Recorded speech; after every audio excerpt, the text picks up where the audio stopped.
베드로전서 1장 2절부터 12절까지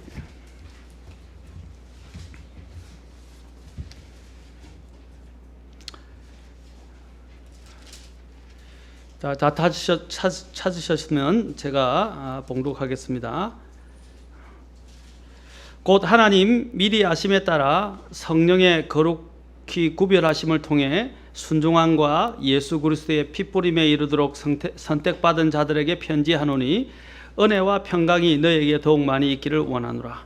하나님 곧 우리 주 예수 그리스도의 아버지를 찬송하리로다.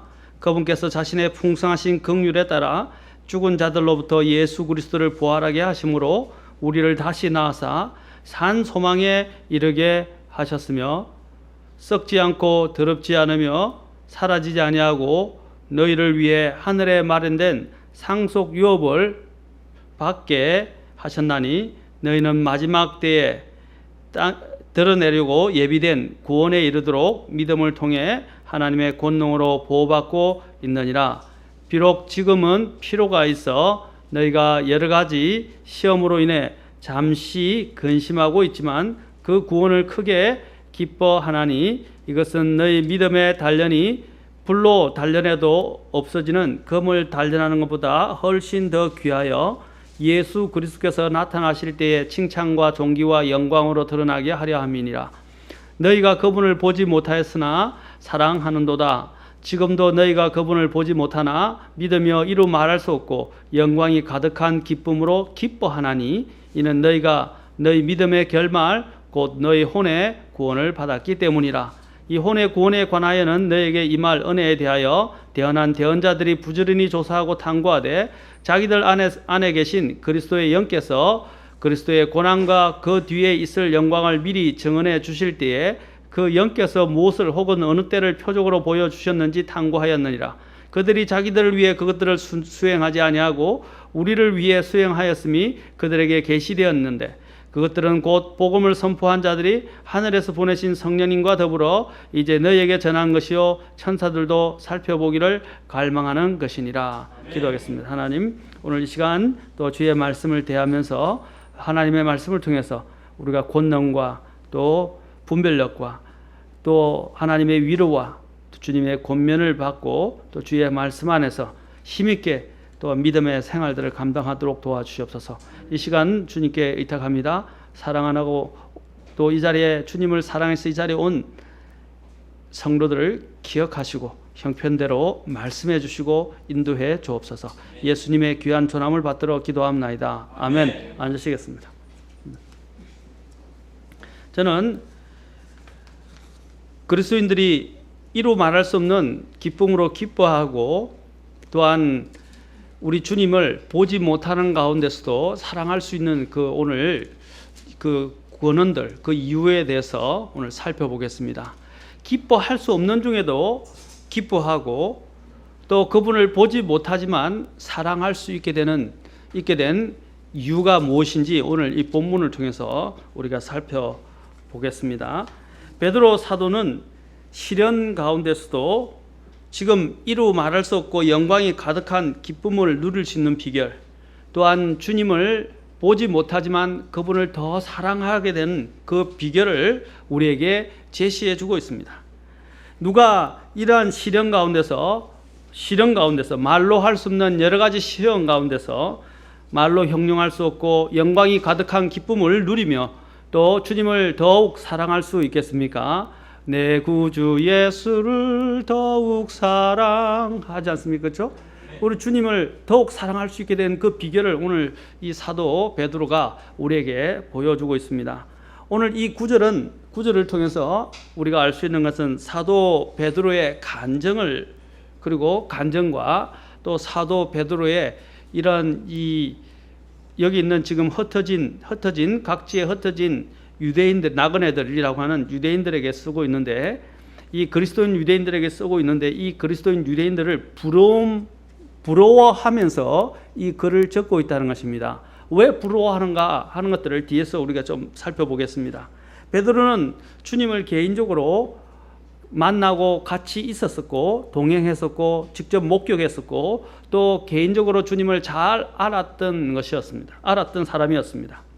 그는 주님의 제자로서 3년 반 동안 그분과 함께 먹고 자고 여행하였고, 주님의 말씀과 가르침을 듣고 배우고, 또 주님의 그 존엄한 영광, 그 영광까지도 목격하고, 주님의 죽으심과 부활과 성천까지도 직접 목격을 했던 사람, 직접 눈으로 목격한 사람이었습니다.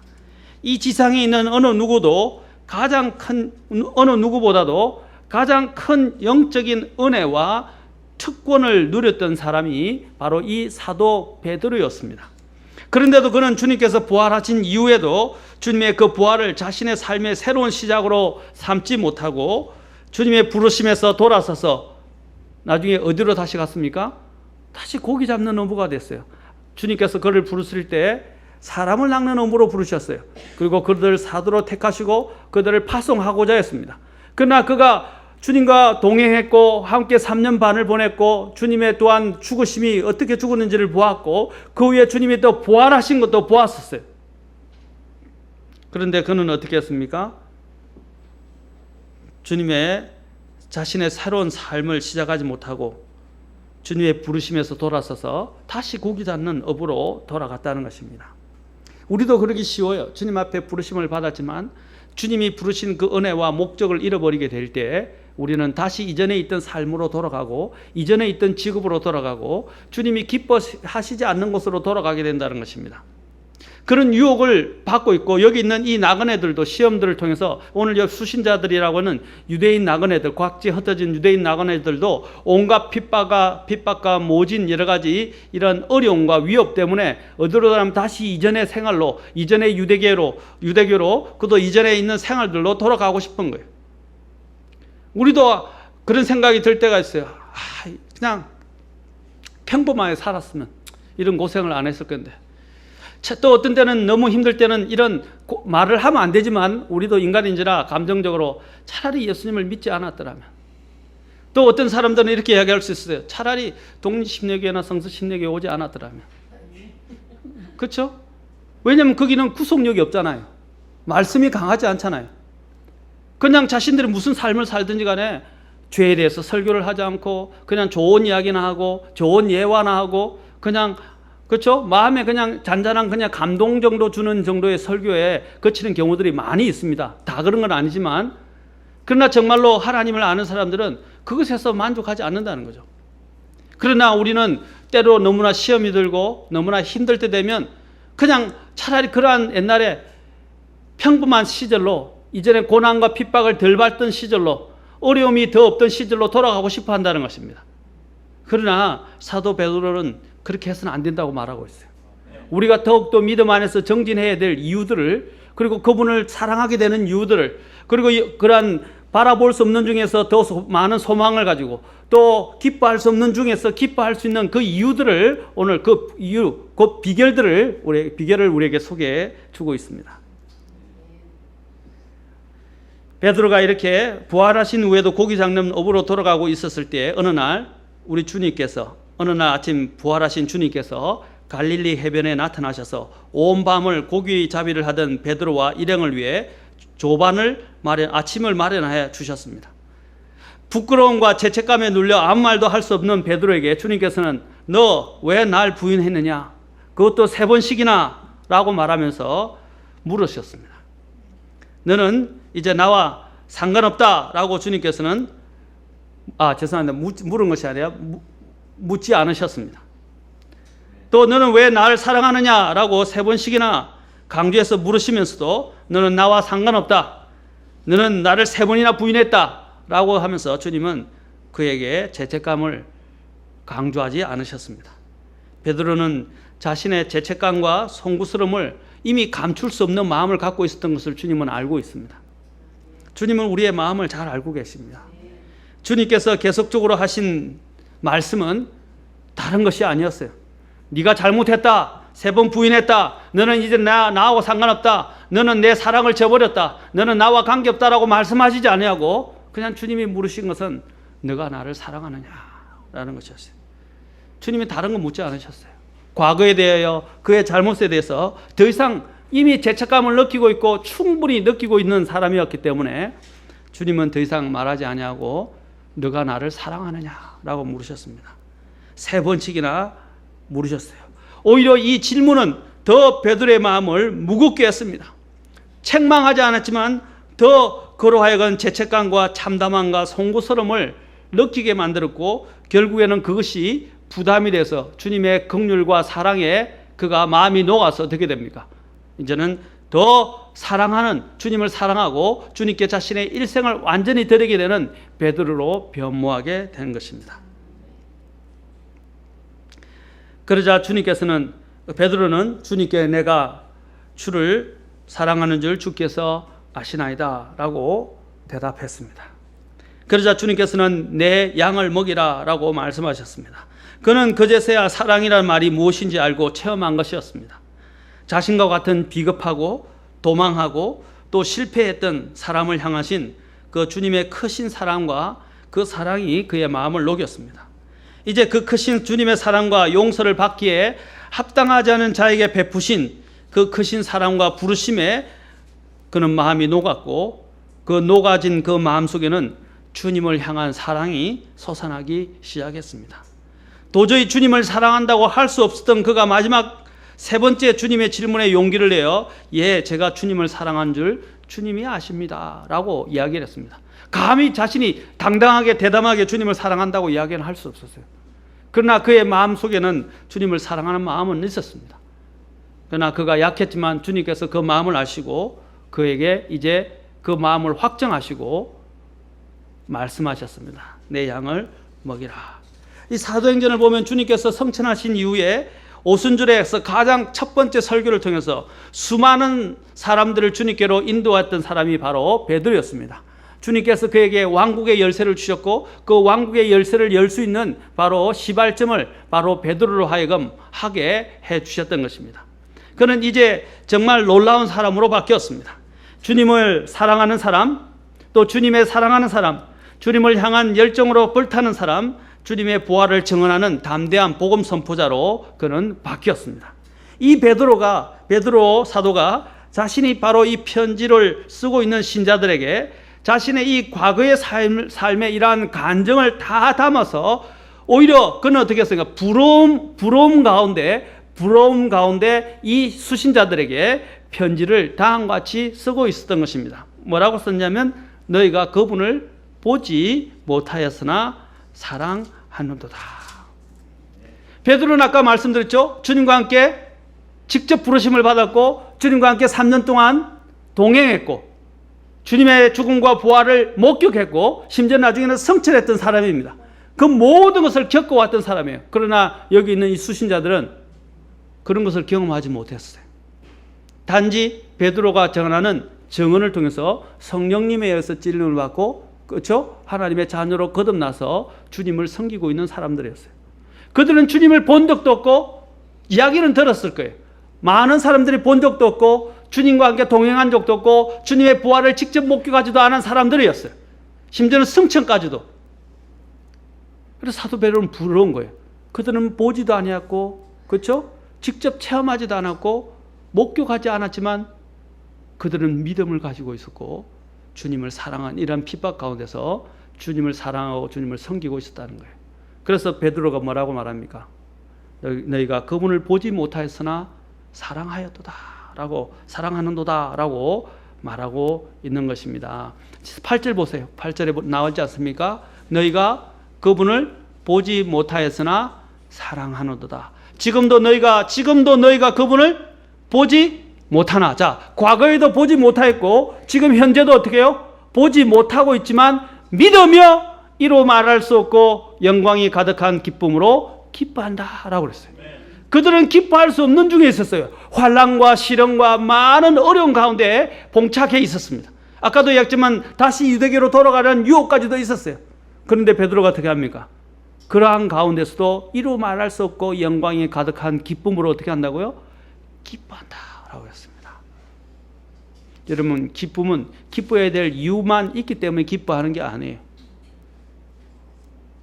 많은 사람들은 내가 이유가 있어야 기뻐한다고 이야기합니다. 하나님은 이미 우리에게 모든 이유를 주셨어요.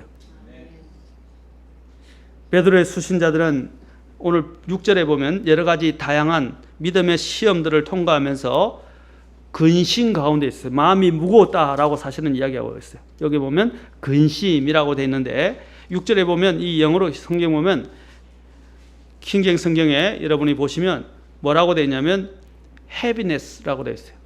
마음이 굉장히 침통하고 무거운 거예요. 이걸 깊은 근심이라고 할 수 있어요. 굉장히 무거운 가운데, 침통한 가운데 있었어요.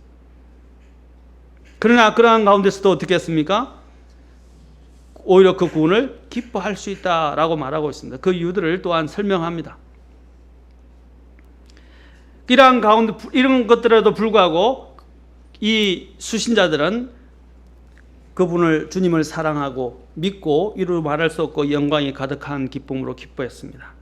그들은 베드로가 개인적으로 실제적으로 만나고 보고 알아왔던 주 예수 그리스도를 베드로가 만나고 안 것처럼 개인적으로 실제적으로 경험한 적이 없었지만 그들은 사랑하고 믿었고 말로 형용할 수 없는 정도로 크게 기뻐했습니다. 어떻게 그런 일이 가능한 것입니까? 이제 그 비결이 무엇인지에 대해서 살펴봅시다. 베드로의 수신자들이 여러 가지 시험들을 통과하면서 그분을 사랑하면서 인내하며 나아가게 만든 원천은 그들의 믿음이었습니다. 5절과 9절에 보십시오. 5절에 보면 너희는 마지막 때에 드러내려고 예비된 구원에 이르도록 무엇을 통해? 믿음을 통해 하나님의 권능으로 보호받고 있느냐. 믿음이었습니다. 또 9절 보십시오. 9절에 보면 이는 너희가 너의 믿음의 결말 곧 너의 혼의 구원을 받았기 때문이라. 믿음이었습니다. 그들은 믿음으로 주 예수님을 만났습니다. 베드로는 직접 만났지만 이들은 예수님을 직접 보지도 만나지도 못했지만 어떻게 해요? 주님을 믿었다 라고 했어요. 믿으며 라고 되어 있어요. 믿었다. 너희가 그분을 보지 못하나 믿으며 이루 말할 수 없고 영광이 가득한 기쁨으로 기뻐하나니. 8절에서 말하고 있어요. 보지 못하지만 믿었다. 이게 진짜 믿음이에요. 그들 안에 내주하신 성령님께서 그분을 그들에게 베드로가 개인적으로 실제적으로 만나고 알았던 그분 이상으로 실제적이 되도록 해 주신 것입니다. 성령께서 그들 안에 믿음 가운데서 믿음을 통해서 실제적으로 예수님을 만났던 베드로보다 더 주님을 사랑하게 하고 더 베드로보다도 더 실제적으로 주님을 경험하면서 주님을 섬기게 만들었다는 것입니다. 바로 믿음입니다. 지금 저와 여러분에게도 마찬가지입니다. 바로 이것이 여러분이 어떠한 환경에 있든지 간에 여러분들이 오늘 주님을 보지 못하였고 지금도 보지 못하지만 주님을 사랑하고 주님을 섬기는 이유는 여러분 안에 있는 성령님을 통해서 하나님이 주신 바로 믿음 때문입니다. 여러분 이 믿음을 가지십시오. 이 믿음은 정말로 너무나도 귀한 것입니다. 사도 베드로가 precious라는 보배롭다 또는 귀하다는 말을 여기서 몇 번 쓰는데 그 중에 한 번이 어디냐면 여기에 믿음과 관련되어 있어요. 1장 7절에서 보세요. 뭐라고 되어 있습니까? 너희 믿음의 단련이 불료 단련에도 없어지는 금을 단련한 것보다 훨씬 뭐라고 그랬어요? 훨씬 더 귀하다 그랬어요. 그런데 여기서 귀하다고 그럴 때 그냥 귀하다고 하지 않았어요. much more precious. 훨씬 더 귀하다 말입니다. 믿음의 시련이 얼마나 귀한 것인지를 여기서 이야기하고 주고 있습니다. 우리가 여러분이 믿음의 생활을 할 때 모든 게 순탄하지는 않아요. 예수님을 믿는 것이 순탄하지는 않습니다. 오히려 예수님을 믿으면 더 많은 어려움 속에 있고 더 많은 사탄의 공격을 받게 되고 더 많은 어떻게 됩니까? 사람들의 핍박을 받게 됐어요. 무릇 경건하게 살고자 하는 자들은 하나님의 뜻대로 살고자 하는 자는 어떻게 된다고요? 더욱 핍박을 받을 것이라고 하셨어요. 그것이 바로 내가 선함과 의로움으로 해서 핍박을 받으면 내가 그리스도를 제대로 믿고 있다는 증거입니다. 친구들이 나를 지적하고 친구들이 나를 싫어하고 나를 멀리하기 시작하고 친구들이 떠나가기 시작하고 외로울 수도 있고 또 많은 사람들에서 배반을 당할 수도 있고, 또한 내 선함과 내 선한 양심을 지키는 문제로 인해서 오히려 잘못된 비난과 오해와 또 누명을 쓸 수도 있어요. 그러나 그것을 사도 베드로는 뭐라고 말합니까? 어떤 것보다도 훨씬 뭐보다 더 귀하다 그랬어요? 뭐보다도? 금을 단련한 것보다도 훨씬 더 귀하다 그랬어요. 금이 얼마나 귀한 가치가 있어요. 금도 여러분 14K, 18K, 그렇죠? 순도가 있어요. 그 순도에 따라서 가격 차이가 큽니다. 그런데 여기서 지금 말한 것은 이런 연단을 통해서 금이 어떠한 가치를 갖게 되는 것입니까? 순금이 되는 거, 순금. 순금이 되면 그 가치는 말로 형용할 수 없이 올라갑니다.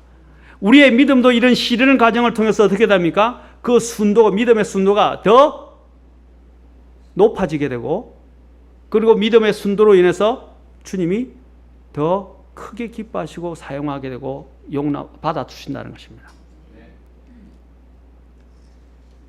사랑하는 성도 여러분, 믿음은 너무나 중요한 것입니다. 우리는 믿음으로 주님을 안 봅니다. 그리고 우리는 믿음으로 주님을 만집니다. 우리는 믿음으로 주님을 느낍니다. 우리는 믿음으로 주님과 대화합니다.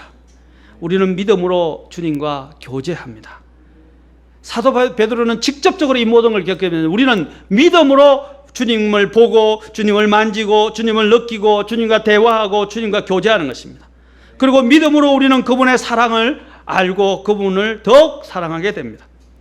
믿음은 보이지 않는 것, 영적인 것을 실제화시켜준다 이 말이에요. 실제로 우리에게 나타난 것처럼 보여준다 이 말입니다.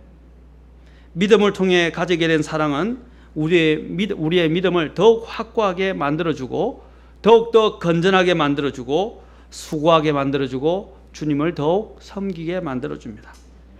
믿음과 여기 6절에 있는 산 소망은 여러 가지 시험을 인해서 근심하게 될 수 있지만 크게 기뻐할 수 있다고 말합니다.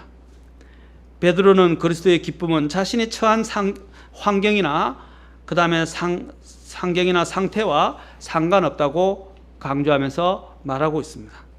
여러분의 처한 환경이 여러분을 기쁘게 해주는 게 아닙니다. 우리로 하여금 주님을 더욱 붙잡고 더 사랑하게 하고 나아가게 하는 것은 믿음입니다. 믿음으로 걷고 보는 것으로 하지 않는다고 사도 베드로도 이야기했습니다. 사도 바울이 이야기했습니다. 베드로 또한 오늘도 여기서 이야기하고 있습니다.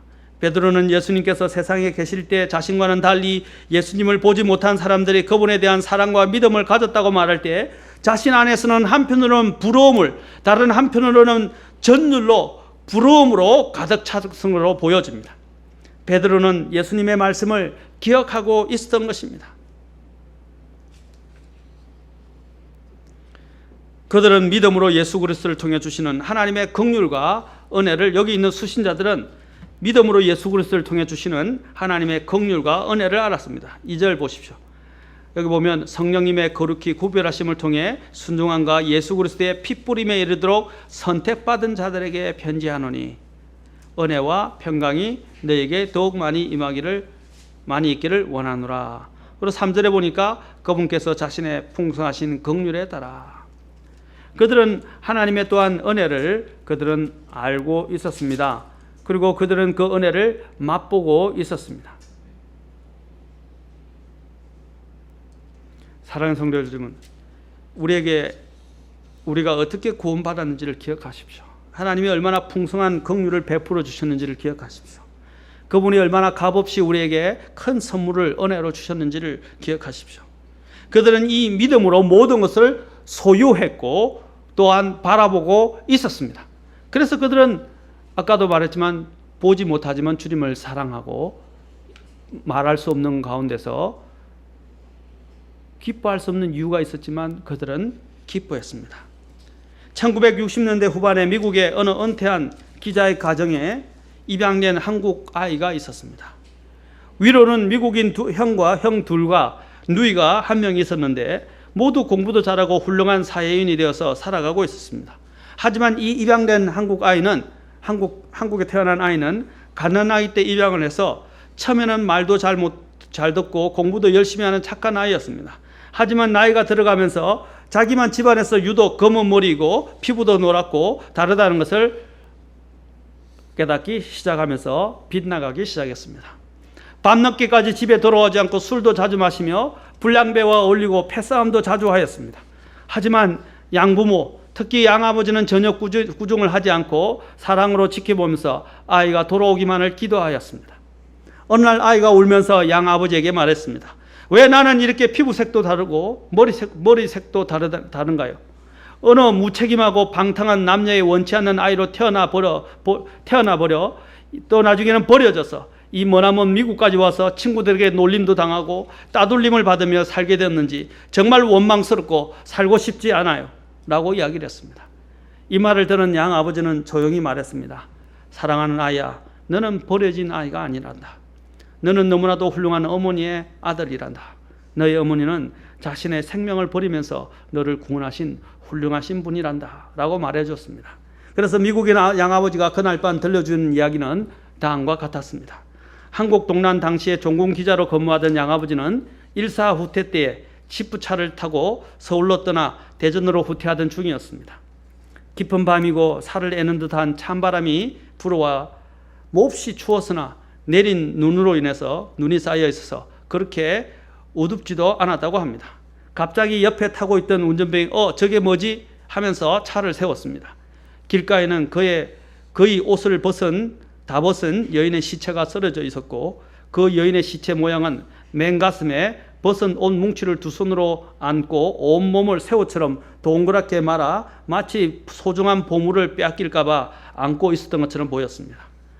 그 옷 뭉치 속에는 태어난 지 얼마 되지 않은 어린 아기가 쌓여 있었고 간신히 숨을 쉬고 있었습니다. 이 광경을 본 양아버지는 모성애에 너무나 감동해서 여인의 무덤을 만들어주고 그 아이를 양자로 삼아서 미국으로 데리고 왔습니다.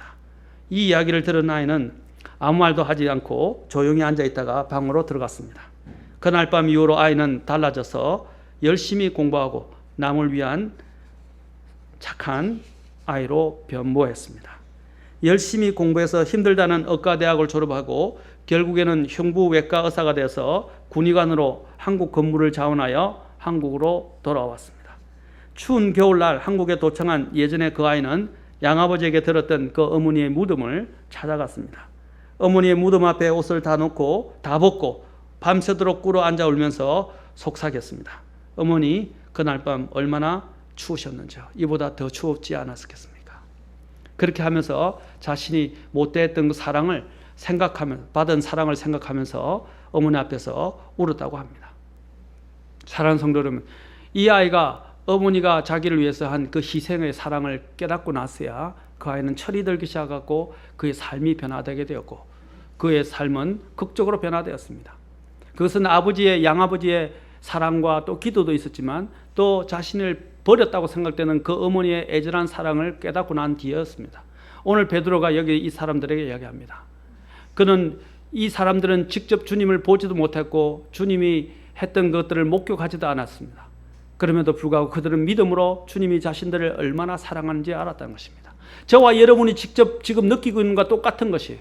저와 여러분도 주님을 직접 보지도 못했어요. 직접 목격하지도 않았어요. 직접 같이 동행한 본 적도 없어요. 그런데 우리가 주님을 사랑할 수 있게 된 이유는 무엇입니까? 주님이 얼마나 우리를 사랑하셨는가 하는 것입니다. 이것을 믿음으로 우리가 아는 것입니다. 주님이 십자가에서 자신의 모든 그 보배로운 피를 흘려가면서 자신의 생명을 내어놓으시면서 우리를 사랑하셨다는 것, 바로 그것을 우리가 정말로 진짜로 마음으로부터 깨닫게 될 때에 우리는 하나님을 더욱 사랑하게 되고 하나님을 섬기게 되는 것이고 많은 시련과 믿음의 시련과 어려움이 오더라도 우리는 우리의 믿음을 지키고 유지할 수 있게 되는 것입니다. 바로 이 사랑에 대한 믿음을 가졌습니다.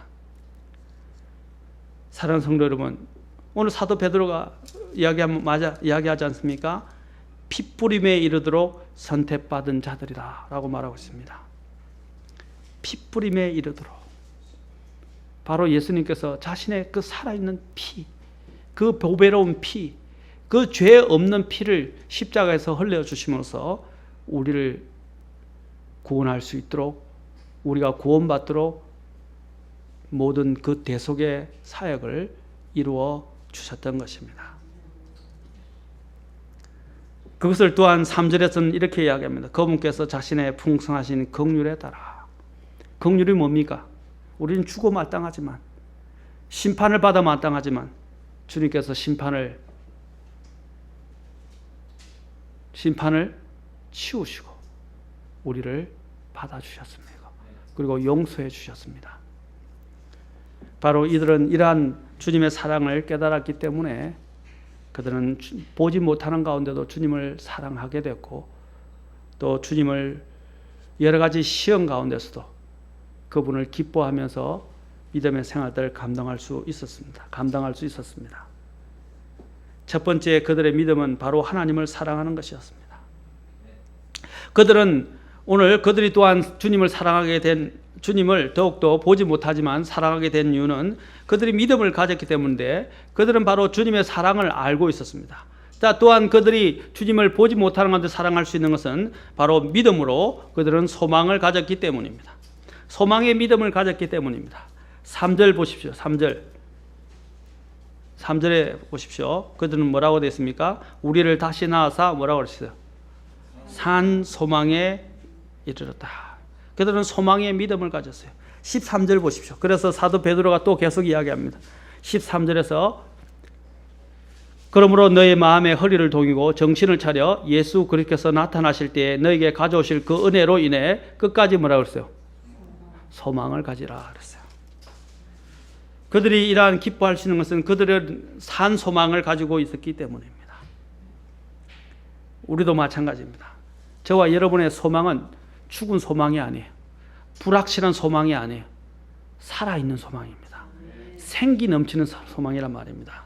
여기서 소망이라는 말에 이 영어 성경을 잘 보면 산 소망이라고 이야기했는데, 이 보면 4절에 산 소망은 사실 이 소망이라는 단어를 보면 그냥 산 소망이 아닙니다. 이것은 무엇입니까? 생기 넘치는 라이브리, 생기가 있고 생명력이 넘치고 활동력이 왕성하고 활기가 있는 그 소망을 이야기하는 거예요. 살아서 활기가 넘치는 소망을 이야기하는 것입니다. 그것이 그들의 마음속에서 그들을 역동하게 하고 그들로 하여금 하나님 앞에서 어떠한 가운데서 일어서게 하고 또한 시련을 견디게 만든 것입니다. 그들은 이 산 소망을 붙들고 있었어요. 그리고 세 번째로 그들이 첫 번째는 주님의 주신 사랑을 보았기 때문에 두 번째로는 산 소망이었습니다. 세 번째로는 하늘의 4절에 보니까 4절에 보십시오. 썩지 않고 더럽혀지지 않으며 사라지지 아니하고 너희를 위해 하늘에 마련된 상속 유업을 받게 하셨느니라. 그들은 또한 하늘에 마련된 상속 유업을 바라보며 기대했던 사람들입니다. 썩지 않고 더럽지 않으며 사라지지 않고 바로 하늘에 예비되어 있는, 누구를 위해 예비됐다고요? 너희를 위해, 바로 우리를 위해서 예비되어 있어요. 썩지 않는다고 그랬어요. 더럽혀지지 않는다고 그랬어요. 사라지지 않는다고 그랬어요. 이것이 어디에 마련되어 있다고요? 하늘에 마련되어 있다고 그랬어요. 그들은 하늘에 대한 이 소망, 이 상속 유업에 대한 소망으로 인해서 그들은 믿음의 시련 가운데서도 굴하지 않고 믿음을 지킬 수 있었습니다. 자, 그래서 베드로전서 1장 7절에 보십시오. 이 상속 유업과 관련된 것이, 자, 이것은 너희의 믿음의 단련이 불로 단련해도 없어지는 금을 단련한 것보다 훨씬 더 귀하여 예수 그리스도께서 나타나실 때 칭찬과 존귀와 영광으로 드러나게 하려 합니다. 여러분들이 이러한 시련들을 믿음으로 견디게 되면 하늘에 있는 상속 유업과 더불어 주님께로부터 칭찬과 존귀와 영광을 받게 될 것입니다. 우리가 가진 소망은 죽은 소망이 아닙니다. 살아있는 소망입니다. 이 소망을 붙드십시오. 여러분, 이 세상의 것들은 다 죽은 것들이에요. 사라질 것들입니다. 맞습니까? 더럽혀져 있고 사라질 것들입니다. 그리고 썩을 것들입니다. 아멘. 그러나 하나님이 우리에게 우리를 위해서 하늘에 마련한 것은 아까도 말했지만 썩지 않는 거예요. 더럽혀지지 않는 거예요. 절대 사라지지 않는 거예요. 헛된 것이 아니라는 것입니다.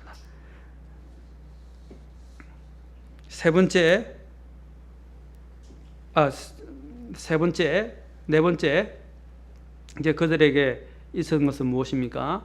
그들은 구원의 믿음을 가졌습니다.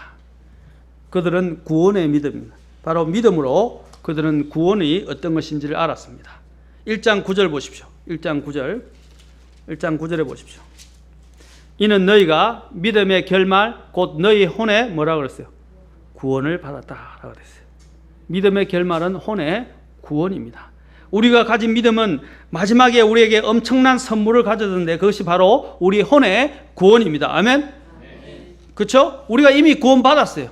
근데 나중에는 어떻게 궁극적으로 완전히 구원받게 될 것입니다. 맞습니까? 구원은 삼중적입니다. 여러분이 구원이라는 단어를 보면 구원을 여러분 공부해보면 구원은 삼중적이에요. 과거에 죄의 형벌로부터 예수님을 믿을 때 구원받아요. 그 다음에 현재는 주님의 은혜로 죄의 권능, 죄의 그 세력으로부터 구원받는 것입니다. 이제 앞으로 구원은 어떤 것입니까? 이제 형벌로부터 이미 구원받았지만 죄는 여전히 살아있어요. 그리고 우리가 매번마다 이 죄의 권능으로부터 구원받아야 돼요. 앞으로 어떻게 됩니까? 우리 몸이 부활하게 되면 어떻게 해요? 영혼이 죄 자체로부터 구원받게 됩니다. 지금 말하는 혼의 구원 결말은 지금 말하고 있는 이 부분은 이미 우리가 구원을 받았지만 그것이 완전해지게 되는 때를 이야기하는 것입니다. 우리의 결말은 완전한 구원을 이루게 될 것입니다. 이 혼의 구원에 대해서는 자 1장 5절, 9절, 10절에서 세 번이나 무려 이 단어를 사용하고 있어요. 구원이라는 단어를 사용하는데 1장 자 10절에서 12절 보십시오. 이 구원이 얼마나 값진 것인지를 또한 설명합니다. 우리가 받은 구원은 얼마나 놀라운 것이고 값진 것인지를 설명해요. 1장 10절에서 12절 보십시오. 자 보십시오. 이 혼의 구원에 관하여는 뭐라고요? 너희에게 임할 은혜에 대하여 대언한 대언자들이 부지런히 조사하고 탐구했다. 누가 조사하고 탐구했다고요? 이전에 있던 구약의 대언자들이 우리가 받게 될 그 구원이 얼마나 놀라운 것인가, 이 은혜, 구원의 은혜에 대하여 그들이 부지런히 조사하고 탐구했다고 되어 있어요. 아멘? 그들은 그때 이것을 느끼지 못하는 것들이에요. 그리고 11절에 보십시오. 자기들 안에 계신 그리스도의 영께서 그리스도의 고난과 그 뒤에 있을 영광을 미리 정언해 주실 때에 그 영께서 무엇을 혹은 어느 때를 표적으로 보여준지 탐구하였다 그랬어요. 우리가 받는 그 구원, 예수 그리스도 살아계신 한 우리는 예수님을 옛날에는 모형으로 받았어요. 맞습니까? 그들은 모형으로 받았어요. 짐승을 통해서 모형으로 받았어요. 우리는 실제적으로 예수님께서 실체로 오셔서 예수님께서 십자가에 죽으시고 부활하셨다는 것입니다. 아멘? 우리는 실제로 받았어요. 그것을 이전에 있는 구약의 대언자들은 어떻게 해요? 예수님이 직접 죽고 부활해서 우리가 받게 되는 그 영광, 받게 될 그 영광을 어떻게 해요? 성경을 통해서 내다보면서 계속 탐구했다고 됐어요. 그들이 누리지 못한 것을 우리는 누린 거예요. 아멘? 그리고 또 12절 보십시오. 더 놀라운 것들이 있어요. 그들이 자기들을 위해 그것을 수행하지 아니하고 누구를 위해? 우리를 위해 수행하였음이 그들에게 계시되었나니 그것들은 또 곧 복음을 선포한 자들이 하늘에 보내신 성령님과 더불어 이제 너희에게 전한 것이요. 또 두 번째로 잡으세요. 누구도 살펴보기를 갈망하는 거라고요? 천사들요. 여러분, 천사들과 타락한 천사들과 우리와 같은 타락한 죄인들하고 사람들하고 차이가 뭘까요?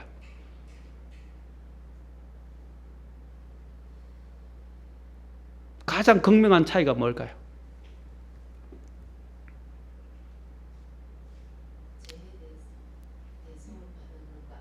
예, 잘 말씀하셨어요. 천사들은 구원받을 수 없어요. 대속받을 수 없어요. 천사들은 타락하면 끝이에요. 그러나 우리 인간들은 하나님께서 예수 그리스도를 통해서 대속받을 수 있게 해주셨다는 사실입니다. 얼마나 감사합니까? 그 천사들도 이 구원이 얼마나 값진 것인지 주님이 알고 그들은 이것을 알고 살펴보기를 원했었어요. 보십시오. 천사들도 살펴보기를 원하는 그 구원이 우리에게 주어졌다는 것입니다. 아멘? 아까도 말했지만 천사들은 가망이 없어요. 그러나 우리에게는 소망이 있어요. 이 얼마나 감사합니까? 확실한 소망입니다. 그래서 사도 바울이 뭐라 그랬어요? 눈으로 보지도 못하였고 귀로 듣지도 못하였고 마음으로 깨달아 알지도 못했다고 말했어요. 우리가 받은 그 은혜의 구원, 그것은 정말로 구약에서는 눈으로 볼 수도 없고 귀로 듣지도 못하고 깨닫지도 못하는 것이었어요. 놀라운 것이었다 이 말입니다. 너무나 놀라운 것이었다는 말입니다. 아멘? 자, 여기서 1절에 보십시오. 삼중적으로 사도 바울이 설명합니다. 예수 그리스도를 사랑하고 믿는 자들의 구원은 뭐라고요? 구원은 과거의 것이다. 과거에 우리를 다시 낳으셨다라고 되어 있어요. 3절에. 맞습니까? 그럼 5절에 보니까 또 뭐라고 그랬어요? 믿음을 통해 하나님의 권능으로 뭐라고 그랬어요? 보호받고 있다고 해서 현재적 구원을 이야기하고 있어요.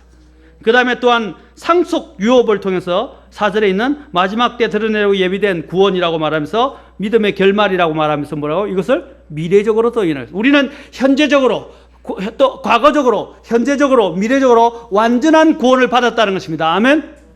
이게 얼마나 값진 것입니까?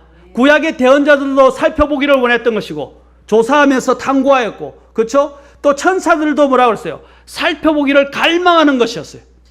이 구원이 우리에게 주어졌다는 말입니다. 그래서 이들은 이러한 환난과 시험 가운데서 어떻게 했습니까? 유혹을 견뎌내고 시련을 이겨내고 그들은 소망을 가지고 주님 앞에 더욱더 나아가면서 주님을 사랑하고 또 기뻐할 수 없는 가운데서도 이루 말할 수 없는 영광 가운데서 기쁨으로 기뻐했다고 되어 있습니다. 이것이 바로 여기 있는 사도 베드로가 부러워하는 내용이었습니다.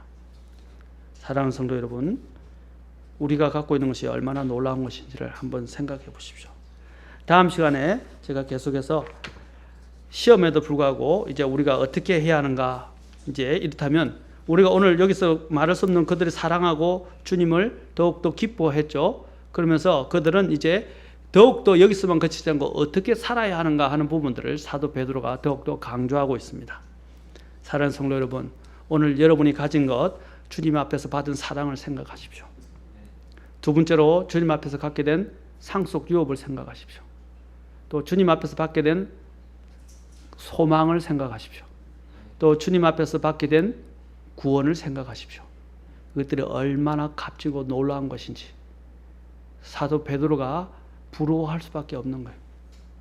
왜? 베드로도 이것을 동일하게 누리고 있었지만 그는 단지 뭐예요? 그는 주님을 직접 보고 듣고 만지고 동행하고 거주하고 그렇죠? 또 모든 것을 목격했었어요. 그러나 우리는 보지 못했어요. 얼마나 부러워요. 그렇죠? 저 같아도 그럴 것 같아요. 사랑하는 성도, 우리는 바로 믿음으로 이것을 알고 이것을 가지고 나아가며 주님을 사랑하고 주님을 섬기는 사람입니다. 아멘. 이러한 믿음을 굳게 붙잡고 나아가시기 바랍니다. 기도하시겠습니다. 다 같이.